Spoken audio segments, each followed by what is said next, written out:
Do you remember the feeling you got when you first played your favorite video game? The amazing experience of seeing a world where you are the main character and where you can do everything you've ever dreamed of.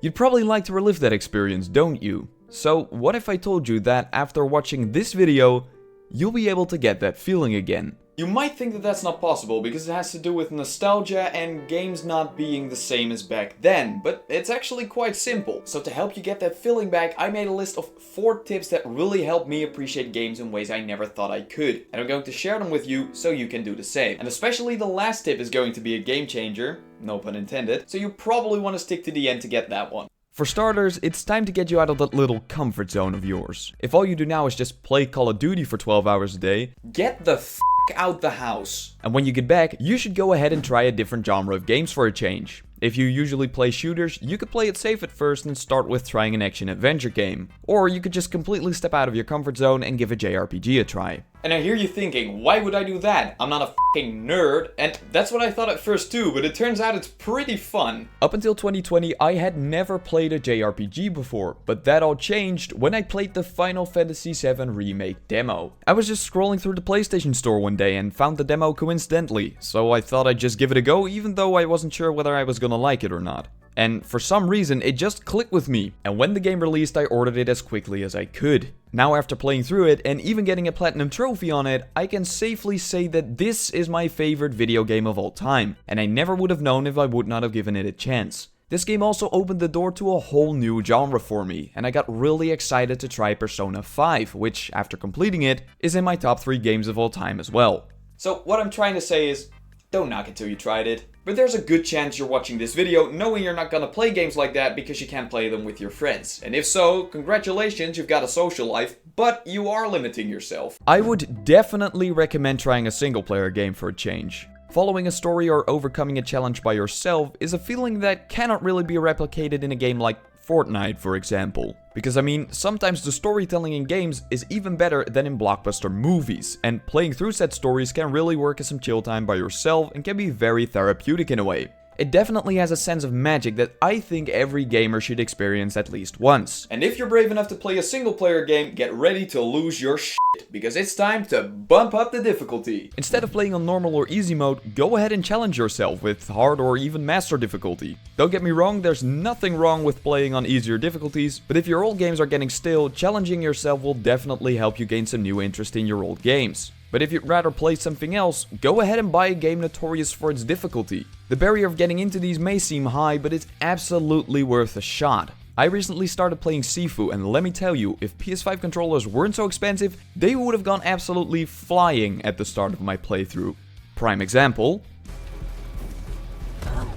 I'm gonna f***ing lose my shit.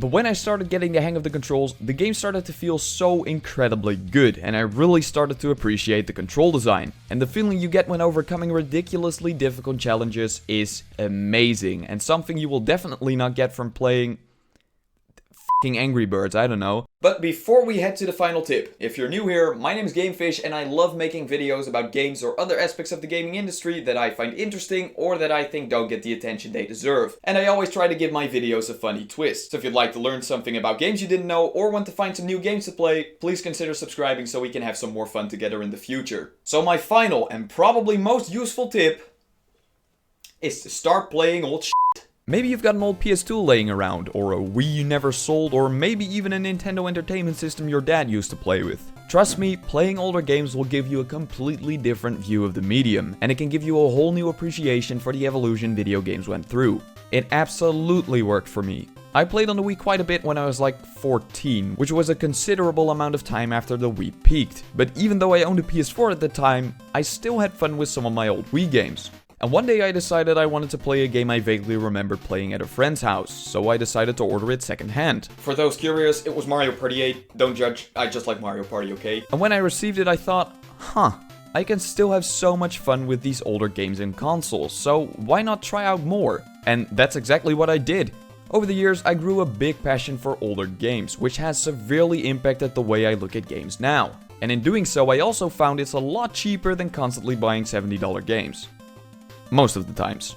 But looking back at all the games I've played so far, it makes me very happy I've tried so many different things and that I've had all those amazing experiences. And the fun thing is that I can still manage to get surprised today. Recently I picked up Diablo 3 and Batman Arkham Asylum for the PlayStation 3. I had never played any games of both franchises, but I was amazed by both. And it made me realize once more that there are so many possibilities with games. But if you don't really want to go retro though, you could also pick up some games for the PS4 or Xbox One. Especially the PS4 has some amazing experiences for around 20 bucks new.